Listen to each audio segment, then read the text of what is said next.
Hello everyone, नमस्कार। स्वागत है एक बार फिर से आपका संध्या कंप्यूटर के यूट्यूब प्लेटफॉर्म पर। RE एग्जाम 28 नवंबर 2021 वाले आप हो जाओ तैयार, क्योंकि आपके पास में बचे हैं अब मात्र कुछ ही दिनों का यहाँ पे टाइम बचा है। तो सभी स्टूडेंट यहाँ पे जल्दी से जल्दी इस क्लास के अंदर ज्वाइन हो जाएंगे। अंतिम दिनों की तैयारी होती है सब पर भारी। इसी जोश और जुनून के साथ में आपको भी करना है 90% से पार। यही है संध्या कंप्यूटर की साहत। फ्रेंड्स, बढ़ेंगे पहले क्वेश्चन की ओर। उससे पहले मैं आपको बोल देता हूं कि वे फ्रेंड जो ग्राम सेवक व पुलिस कांस्टेबल की तैयारी करते हैं या कर रहे हैं, फ्रेंड्स आप भी इस वीडियो को अवश्य देखें ताकि आपके एग्जाम में आपको अच्छी से अच्छी हेल्प मिल सके। कंप्यूटर विषय की तैयारी के लिए रोजाना रात 9 बजे हम इस लाइव क्लास के माध्यम से पहुंचते हैं आपके सामने। तो वे स्टूडेंट जो अभी तक इस चैनल पर नए हैं और चैनल को सब्सक्राइब नहीं किया है तो जल्दी से सब्सक्राइब करके बेल आइकन को भी अवश्य क्लिक कीजिए ताकि आने वाला हर नया नोटिफिकेशन सबसे पहले आप तक पहुंच सके। क्वेश्चन नंबर फर्स्ट आपकी स्क्रीन के सामने सभी स्टूडेंट कमेंट करेंगे। सभी स्टूडेंट को संध्या कंप्यूटर की ओर से राम राम नमस्कार। जल्दी से इस लाइव सेशन के अंदर ज्वाइन हो जाइए, क्योंकि आज के इस मॉडल पेपर के अंदर आ रहे हैं महत्वपूर्ण question. Microsoft Word, Excel, PowerPoint से आज के इस टॉपिक में ज्यादा क्वेश्चन है। तो फ्रेंड्स सभी स्टूडेंट यहाँ पे ध्यान रखेंगे, आज का ये वीडियो आपके लिए काफी ही इंपॉर्टेंट होने वाला है। कमेंट करते जाइए क्या होगा इसका right answer. Question number first, एक सेल में कई सेलों को विभाजित करना, यानी आपके सामने कह सकते हैं एक ये सेल है। इसी सेल में आप चाहते हैं कि मैं और भी कई सारी सेल इसमें विभाजित करूं, तो आप इसमें से कौन सा उपयोग करेंगे। मैं आपके लिए एक हिंट के द्वारा मैंने आपको समझा दिया है। जल्दी से कमेंट करेंगे क्या होगा इसका right answer. Merge cell, split table, split cell none of above अबव। तो मेरे फ्रेंड्स यहाँ पे राइट आंसर हो जाएगा, क्या हो जाएगा, स्प्लिट सेल हो जाएगा। क्या हो जाएगा, स्प्लिट सेल हो जाएगा। अगर कभी बात हो स्प्लिट टेबल, तो स्प्लिट टेबल का मतलब होता है टेबल को दो भागों में विभाजित करना। टेबल को दो भागों में विभाजित करना कौन करेगा, यहाँ पे स्प्लिट टेबल करेगा। जबकि यहाँ पे पूछा गया कि एक ही सेल के अंदर अगर आप और भी अन्य सेल इसमें विभाजित करना चाहते हैं तो आप किसका उपयोग करेंगे, स्प्लिट सेल का उपयोग करेंगे। काफी सारे क्वेश्चन ऐसे यहाँ पे स्टूडेंट यहाँ पे समझते होंगे मर्ज सेल होगा। मर्ज सेल का मतलब क्वेश्चन कैसे बनेगा, यानी ये बनेगा, यानी बहुत सारी जो सेल होती है, बहुत सारी सेल ऑलरेडी होती है, उसको आप साफ करके एक सेल में विभाजित करना, वो मर्ज सेल कहलाता है। तो फ्रेंड्स ये क्वेश्चन काफी कंफ्यूजन वाला है। आप ये याद रखेंगे कि एक सेल के अंदर अन्य सेल को विभाजित करना तो स्प्लिट सेल कहलाएगा, जबकि बहुत सारी सेलों को साफ करके एक सेल में विभाजित करना वो कहलाएगा मर्ज सेल कहलाएगा। आगे वाला क्वेश्चन आपके स्क्रीन के सामने है। वेब में एक साइट से दूसरे साइट पर जाने की प्रक्रिया को क्या कहा जाता है। एक साइट से दूसरी साइट पर जाने वाली प्रक्रिया क्या कहलाती है, रोमिंग, लिंकिंग, नेविगेटिंग या उपरोक्त में से कोई नहीं। तो अगर ये आपके एग्जाम में क्वेश्चन बनता है तो राइट आंसर क्या करेंगे, नेविगेटिंग करेंगे। क्या करेंगे यहाँ पे, बिल्कुल फ्रेंड्स क्या होगा राइट आंसर, नेविगेटिंग हो जाएगा। आगे वाला क्वेश्चन आपके स्क्रीन के सामने है। कौन सी प्रक्रिया माउस से संबंधित है, यानी माउस से इनमें से क्या क्या प्रक्रिया होती है। ड्रैग भी किया जाता है, सिंगल क्लिक भी कर सकते हैं, डबल क्लिक भी कर सकते हैं, यानी सभी के सभी ये प्रक्रिया किससे संबंधित है, माउस से ही तो संबंधित है। तो यहाँ पे राइट आंसर हो जाएगा ऑप्शन नंबर डी।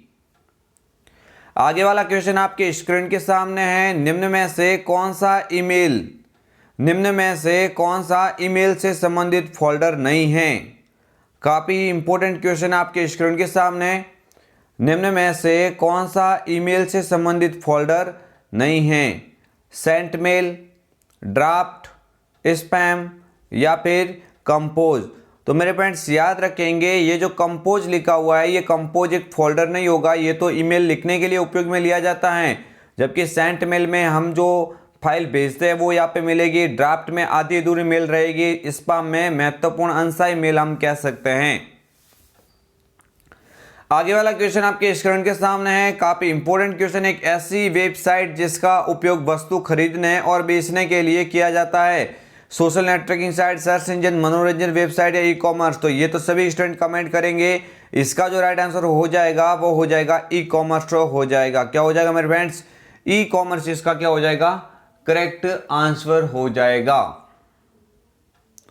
इसी तरह से आगे वाला क्वेश्चन आपके स्क्रीन के सामने है। गटर मार्जिन होता है, किसे कहा जाता है गटर मार्जिन। सभी विद्यार्थी याद रखेंगे गटर मार्जिन किसे कहा जाता है। तो फ्रेंड्स ये आप याद रखिए, गटर मार्जिन की जब भी बात होती है, जब भी बात हो गटर मार्जिन की, तो आप याद रखेंगे क्या होगा इसका राइट आंसर। इसे प्रिंटिंग के समय पेज के जो बाइंडिंग भाग होता है, पेज का जो बाइंडिंग भाग होता है उसको जोड़ा जाता है गटर मार्जिन। क्या यहाँ पे राइट आंसर ये वाला ऑप्शन हो जाएगा। गटर मार्जिन का वर्ड बनते आप ये बोलेंगे कि इसे प्रिंटिंग के समय पेज के बाइंडिंग भाग में जोड़ा जाता है। आगे वाला क्वेश्चन आपके स्क्रीन के सामने, शिक्षा के क्षेत्र में कंप्यूटर का उपयोग होता है। शिक्षा के क्षेत्र में कंप्यूटर का उपयोग होता है, स्मार्ट क्लासेज के लिए होता है, ऑनलाइन शिक्षा डिजिटल लाइब्रेरी के लिए होता है, अनुसंधान के लिए होता है। मीन्स यहाँ पे राइट आंसर क्या हो जाएगा, उपरोक्त सभी हो जाएगा। आगे वाला क्वेश्चन आपके स्टूडेंट के सामने, कोर्टाना खाली जगह की तरह इस्तेमाल किया जा सकता है। Cortana voice powered personal assistant भी कह सकते हैं, ये सर्च बॉक्स की तरह इस्तेमाल किया जाता है। सभी स्टूडेंट यहाँ पे याद रखेंगे क्या हो जाएगा इसका राइट आंसर, सर्च बॉक्स की तरह इस्तेमाल किया जाता है। आगे वाला क्वेश्चन आपके स्क्रीन के सामने है, बिना खाली जगह के कोई भी कंप्यूटिंग डिवाइस काम नहीं करता है। फ्रेंड्स आप याद रखेंगे, आपकी कंप्यूटर में अगर क्या नहीं हो तो आप काम नहीं कर सकते। तो मेरे फ्रेंड्स ये काफ़ी ही इंपॉर्टेंट क्वेश्चन है, काफ़ी महत्वपूर्ण क्वेश्चन है। आप सभी विद्यार्थी याद रखेंगे अगर ये क्वेश्चन आपके एग्जाम में बनता है। तो फ्रेंड्स यहाँ पे अगर ये क्वेश्चन बनता है तो आप राइट आंसर क्या करेंगे, जल्दी बताएंगे, कमेंट कीजिए क्या होगा इसका राइट आंसर। बिल्कुल फ्रेंड्स यहाँ पे राइट आंसर हो जाएगा ऑपरेटिंग सिस्टम हो जाएगा। क्या हो जाएगा, एक कंप्यूटर होता है वो ऑपरेटिंग सिस्टम के बिना काम नहीं कर सकता। आगे वाला क्वेश्चन है आपके स्क्रीन के सामने, किसी विषय पर सर्च करते समय खाली जगह का उपयोग करते समय जो सूचना प्राप्त होती हैं वह डेटाबेस जैसी संरचना में व्यवस्थित होती हैं। यानी क्वेश्चन काफ़ी इंपॉर्टेंट है। किसी विषय पर सर्च करते समय आप किसका उपयोग करेंगे, ये सीधा सीधा आपको याद रखना है, किसका हो जाएगा, सर्च इंजन। क्या हो जाएगा फ्रेंड्स, सर्च इंजन हो जाएगा। किसी विषय पर सर्च करते समय खाली जगह का उपयोग करते समय जो सूचना प्राप्त होती हैं वह डेटाबेस जैसी संरचना में व्यवस्थित होती हैं। तो फ्रेंड्स यहाँ पे राइट आंसर क्या हो जाएगा, सर्च इंजन हो जाएगा। क्या हो जाएगा, सर्च इंजन करेक्ट हो जाएगा। आगे वाला क्वेश्चन आपके स्क्रीन के सामने है, सभी विद्यार्थी याद रखेंगे, इंटरनेट पर विभिन्न वेबसाइट देखते हुए इंफॉर्मेशन को स्टोर करने की प्रोसेस को क्या कहा जाता है। तो फ्रेंड्स ये क्वेश्चन काफ़ी इंपॉर्टेंट है। इंटरनेट पर जो इंफॉर्मेशन प्राप्त करने की जो प्रोसेस होती है उसको फ्रेंड्स कहा जाएगा सर्फिंग। उसको क्या कहा जाएगा फ्रेंड्स, सर्फिंग कहा जाएगा। सभी विद्यार्थी याद रखेंगे, अगर ये क्वेश्चन आपके एग्जाम में बनता है तो आप वहाँ पे राइट आंसर क्या करेंगे, सर्फिंग करेंगे। क्या करेंगे, सर्फिंग। आगे वाला क्वेश्चन आपके स्क्रीन के सामने, भुगतान, बीमा प्रीमियम, बैंक स्टेटमेंट आदि की अनुमति कौन देता है। यानी ये कार्य आप कहाँ से कर सकते हो, ई कॉमर्स, ईमेल, गूगल या इंटरनेट बैंकिंग। तो फ्रेंड्स यहाँ पे बिल्कुल करेक्ट आंसर क्या हो जाएगा, इंटरनेट बैंकिंग हो जाएगा। आगे वाला क्वेश्चन आपके स्क्रीन के सामने, निम्न में से कौन सी सोशल नेटवर्किंग साइट नहीं है। यानी आपके सामने 4 ऑब्जेक्ट दिया हुआ, इसमें से कौन सी सोशल नेटवर्किंग साइट नहीं है। फ्रेंड्स फेसबुक होता है, माई स्पेस, फ्लिकर या विकीपीडिया। तो फ्रेंड्स मैंने कई बार क्वेश्चन डाला है कि विकीपीडिया है वो विश्व मुक्त कोश है। वो क्या है, विश्व मुक्त कोश कहा जाता है। इस विकीपीडिया का क्वेश्चन बनता है कि किसे विश्व मुक्त कोश कहा जाता है। तो विश्व का मुक्त कोश कहलाता है वो कौन है फ्रेंड्स, आप याद रखेंगे, विकीपीडिया को कहा जाता है। आगे वाला क्वेश्चन आपकी स्क्रीन के सामने, माइक्रोसॉफ्ट वर्ड 2010 में फॉर्मेटिंग टूल बार, फॉर्मेटिंग जो टूल बार के font size, formatting tool bar के फॉन्ट साइज, टूल बॉक्स में फॉन्ट साइज को सबसे बड़ा व सबसे छोटा फॉर्मेट यहाँ पे उपलब्ध होता है। यानी क्वेश्चन काफ़ी इंपॉर्टेंट है। माइक्रोसॉफ्ट वर्ड 2010 में फॉर्मेटिंग टूल बार के फॉन्ट साइज टूल बॉक्स में फॉन्ट साइज का सबसे छोटा व सबसे बड़ा साइज का प्रकार होता है। तो सबसे छोटा तो होता है फ्रेंड्स 8 और सबसे बड़ा होता है 72। यानी ऑप्शन नंबर ए पे ही ये लिखा हुआ ऑप्शन कि 8 सबसे छोटा होता है और 72 सबसे बड़ा होता है। इसी 8 से कम करने के लिए स्निंक फॉन्ट का उपयोग किया जाता है, जिससे साइज को और छोटा किया जा सकता है। और 72 से बड़ा करने के लिए आप किसका उपयोग करेंगे, ग्रो फॉन्ट का उपयोग करेंगे। और ग्रो फॉन्ट का उपयोग करते हुए आप फाइल की जो टेक्स्ट की साइज कितनी बढ़ा सकते हैं, 1638 तक कर सकते हैं। आगे वाला क्वेश्चन आपके स्क्रीन के सामने, निम्न में से कौन सा एमएस वर्ड में फॉन्ट स्टाइल नहीं है। एमएस वर्ड में फॉन्ट स्टाइल नहीं है, बोल्ड होता है, रेगुलर होता है, इटैलिक होता है, लेकिन सुपर स्क्रिप्ट लिखा हुआ है। ये तो इफेक्ट है, ये फ्रेंड्स किसका प्रकार है, फॉन्ट इफेक्ट का प्रकार है, ये फॉन्ट स्टाइल नहीं कहा जाएगा। यानी सुपर स्क्रिप्ट होता है, ये इसका क्या हो जाएगा, राइट आंसर हो जाएगा, क्योंकि ये स्टाइल नहीं है, इफेक्ट का प्रकार है। आगे वाला क्वेश्चन आपके स्क्रीन के सामने, कमेंट करते जाइए फ्रेंड्स, मैं आपकी कमेंट यहाँ पे देख रहा हूँ। अंतिम में ये भी बताएंगे कि आपके यहाँ पे इस मॉडल पेपर से कितने सारे क्वेश्चन राइट हो रहे हैं। स्पेलिंग चेक करने की शॉर्टकट की है, यानी अगर आप एमएस वर्ड में काम कर रहे हो और आपको वहाँ पे कोई यहाँ पे स्पेलिंग संबंधित कोई समस्या है वो देखनी हो, तो आप किसका उपयोग करेंगे, यानी स्पेलिंग चेक करने वाली कुंजी कौन सी होती है, F7 होती है। ये ग्रामेटिकल एरर को दिखाने वाली शॉर्टकट कुंजी होती है। आगे वाला क्वेश्चन आपके स्क्रीन के सामने है, एमएस एक्सेल 2010 में बाय डिफॉल्ट कितनी सीट होती है। क्वेश्चन अंडरलाइन कर दीजिए, ये क्वेश्चन कई बार एग्जाम में बना हुआ, आपकी बार आपके एग्जाम में हूबहू देखने वाला है। एमएस एक्सेल होता है 2010, उसमें बाय डिफॉल्ट सीट की संख्या कितनी होती है, तो ये याद रखेंगे सभी फ्रेंड्स, कितनी होती है, 3 होती है। बिल्कुल, काफी सारे स्टूडेंट भी यहाँ पे करेक्ट आंसर दे रहे हैं। यहाँ पे क्या हो जाएगा राइट आंसर, ऑप्शन नंबर 3 पे लिखा हुआ है थर्ड, यानी 3 होती है फ्रेंड्स।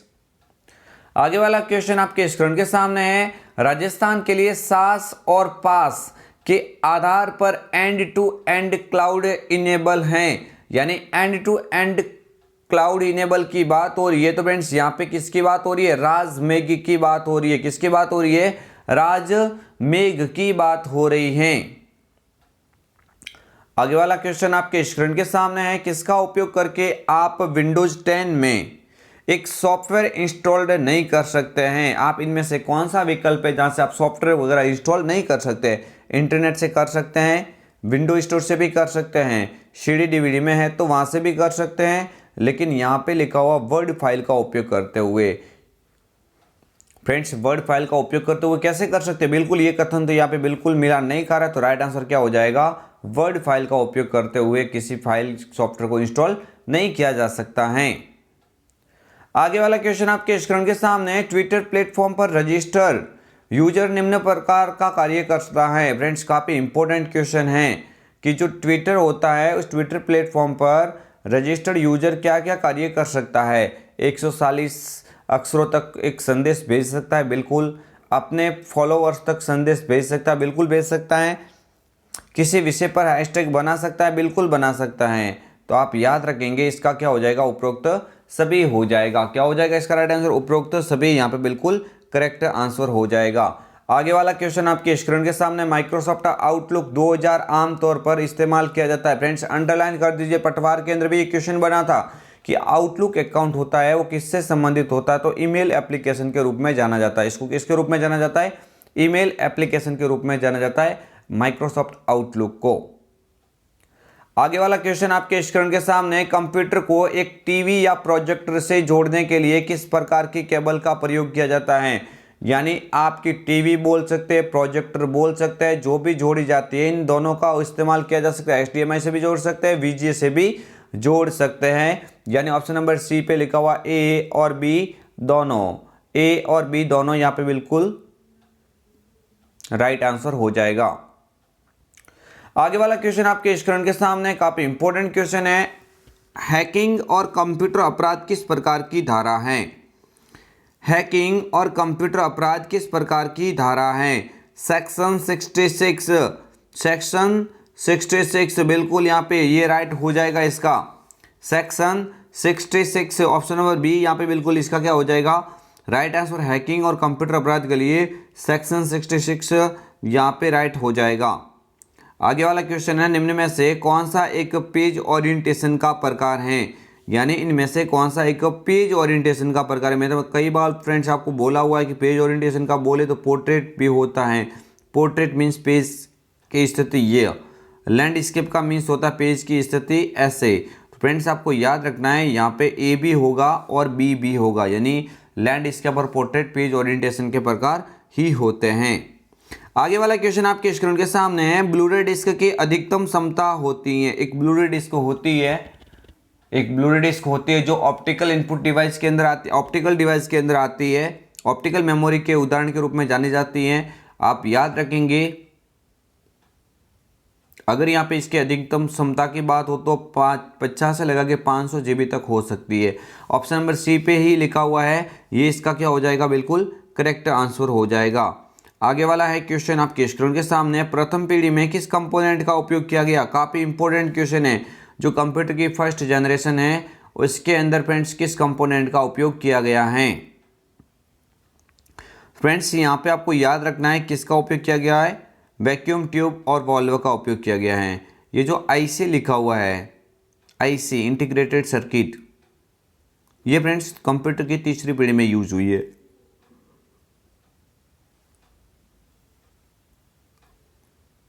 अगर फ्रेंड्स आपको याद रखना रजिस्टर का भी पूछे तो ये कंप्यूटर की सेकंड पीढ़ी में यूज हुई है। तो ये क्वेश्चन काफ़ी इंपॉर्टेंट है, आपके एग्जाम की दृष्टि से काफ़ी महत्वपूर्ण है। आगे वाला क्वेश्चन आपके स्क्रीन के सामने है, पावर पॉइंट में बनाई प्रस्तुति को स्क्रीन पर प्रदर्शित करने के लिए किस कमांड का उपयोग किया जाता है।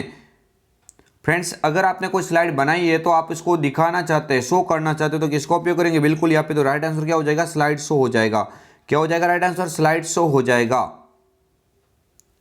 आगे वाला क्वेश्चन आपके स्क्रीन के सामने है, वर्ड में शब्दों के नीचे हरे रंग की अगर रेखा है, हरे रंग की तरंगित रेखा क्या दर्शाती है। शब्द में स्पेलिंग अशुद्धि, बिल्कुल नहीं। शब्द या लाइन में व्याकरण अशुद्धि, बिल्कुल। यहाँ पे ऑप्शन नंबर बी पे लिखा हुआ व्याकरण अशुद्धि होती है तो किसी भी वर्ड के नीचे ग्रीन ग्रीन लाइन दिखाती है। स्पेलिंग गलती में फ्रेंड्स रेड लाइन दिखाती है। आगे वाला क्वेश्चन आपके स्क्रीन के सामने है, काफी सारे स्टूडेंट यहाँ पे कमेंट कर रहे हैं, मेन फ्रेम कंप्यूटर बहुत सस्ते हैं, इस कथन का यहाँ पे उल्लेख करना है। यानी मेन फ्रेम कंप्यूटर बहुत सस्ते होते हैं, यानी नहीं, बिल्कुल सस्ते थोड़ी ना होते। ये तो क्या होते हैं, मेन फ्रेम जो कंप्यूटर होते हैं वो कौन से कंप्यूटर होते हैं, महंगे कंप्यूटर होते हैं। तो यहाँ पे ये कथन है वो क्या है, गलत है। ऑप्शन नंबर बी यहाँ पे क्या हो जाएगा, इसका करेक्ट आंसर हो जाएगा। और फ्रेंड्स यहाँ पे क्वेश्चन नंबर यहाँ पे इंपॉर्टेंट आ चुका आपके स्क्रीन के सामने, इंपॉर्टेंट है आज की टाइम में, ये हर बार बनता है। बीम, BHIM, भीम का पूरा नाम, तो भीम का पूरा नाम होता है Bharat interface for money. Internet मत करना, भारत इंटरफेस फॉर मनी। आगे वाला क्वेश्चन आपके स्क्रीन के सामने है, रुपे कार्ड क्या है। रुपे कार्ड फ्रेंड्स आपको याद रखना है क्या है, क्रेडिट डेबिट कार्ड, भारत के राष्ट्रीय निगम द्वारा जारी किया गया, सभी ATM और पोस्ट मशीनों पर स्वीकृत, यानी ये सभी हैं। यानी राष्ट्रीय भुगतान निगम द्वारा जारी भी किया गया है, घरेलू डेबिट कार्ड के रूप में जाना जाता है, ATM व पोस्ट मशीन पर स्वीकृत हैं। उपरोक्त सभी यहाँ पे बिल्कुल इसका करेक्ट हो जाएगा। आगे वाला है क्वेश्चन आपके स्क्रीन के सामने, निम्न में से कौन सा एक राजस्थान संपर्क का चरण नहीं है। काफ़ी ही इंपॉर्टेंट क्वेश्चन है, निम्न में से कौन सा एक राजस्थान संपर्क का चरण नहीं है। तो आप सभी विद्यार्थी याद रखेंगे क्या नहीं है इनमें से।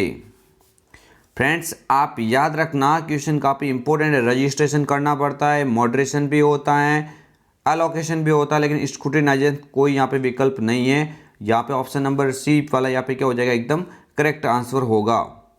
आगे वाला एक क्वेश्चन आपके स्क्रीन के सामने, निम्न में से कौन सा पंजीयन राजस्थान जन आधार योजना के तहत शामिल हैं। काफ़ी इंपॉर्टेंट क्वेश्चन है, निम्न में से कौन सा पंजीयन राजस्थान जन आधार योजना के तहत शामिल हैं। तो जन आधार पंजीयन, जन्म मृत्यु पंजीयन। फ्रेंड्स आपको याद रखना क्वेश्चन थोड़ा यहाँ पे अलग है, नहीं है, यानी इनमें से ऐसा कौन सा यहाँ पे योजना आपको दिखाई दे रही है जो यहाँ पे जन आधार योजना के तहत शामिल नहीं है। तो जन आधार पंजीयन कर सकते हैं, जन्म मृत्यु पंजीयन कर सकते हैं, विवाह पंजीयन भी कर सकते हैं, लेकिन मकान का पंजीयन ये इससे मिलान नहीं खा रहा है। ऑप्शन नंबर डी पे लिखा हुआ मकान का पंजीयन यहाँ पे ये राइट हो जाएगा। आगे वाला क्वेश्चन आपके स्क्रीन के सामने है, हॉटस्पॉट के लिए किस कनेक्टिविटी की आवश्यकता है। अगर आप हॉटस्पॉट का उपयोग करते हैं तो आगे वाले के लिए किसकी आवश्यकता होगी, वाईफाई, यानी ऑप्शन नंबर बी ए पे ही लिखा हुआ वाईफाई। वाईफाई का पूरा नाम होता है वायरलेस फिडिलिटी। क्या होता है, वायरलेस फिडिलिटी होता है। और इस टॉपिक का सबसे अंतिम क्वेश्चन आपके स्क्रीन के सामने, सभी विद्यार्थी कमेंट करेंगे और बताएंगे आपके इसमें से कितने सारे क्वेश्चन राइट हुए। 35 आउट ऑफ कितने आए आपको याद रखना है। एक पावर पॉइंट शो में निम्नलिखित में से कौन सा फाइल फॉर्मेट ऐड किया जा सकता है। जेपीजी यानी फोटो कर सकते हैं, जिप भी कर सकते हैं, वेब भी कर सकते हैं। उपरोक्त सभी हो जाएगा, क्या हो जाएगा, उपरोक्त सभी इसका बिल्कुल करेक्ट आंसर हो जाएगा। तो फ्रेंड्स ये हम आपके लिए लेकर आए थे 35 इंपॉर्टेंट क्वेश्चन। कैसा लगा आपको वीडियो कमेंट करके अवश्य बताइए। अगर आपको वीडियो पसंद आया हो तो लाइक शेयर एंड सब्सक्राइब अवश्य कीजिए। मिलेंगे एक और कल नए वीडियो के साथ में, तब तक के लिए सभी विद्यार्थियों को जय हिंद, नमस्कार। फ्रेंड्स एक बार फिर से मैं बोल देता हूँ कि वे विद्यार्थी जो अभी लास्ट में ज्वाइन हुए वो भी इस क्लास को पूरी तरह से देखें। फ्रेंड्स ये मैं क्वेश्चन जो भी आपके सामने प्रस्तुत करता हूँ काफ़ी मेहनत से बना के और जहाँ से इंपॉर्टेंट गाइड से जो क्वेश्चन बन रहे हैं उन क्वेश्चन को मैं आपके सामने प्रस्तुत करने की कोशिश करता हूँ फ्रेंड्स। इसलिए तो फ्रेंड्स इस टॉपिक से जो भी स्टूडेंट यहाँ पे पढ़ाई करते हैं इन टॉपिक के माध्यम से उनके 90 से क्रॉस कैसे बनना अच्छे से हमें मालूम है। तो फ्रेंड्स अगर आपको ये पसंद आया हो वीडियो तो लाइक भी कीजिए, शेयर भी कीजिए और सब्सक्राइब भी कीजिए। और फ्रेंड्स मिलेंगे कल एक और नए वीडियो के साथ में, तब तक के लिए जय हिंद, वंदे मातरम, जय भारत। सभी विद्यार्थियों को संध्या कंप्यूटर की ओर से गुड नाइट।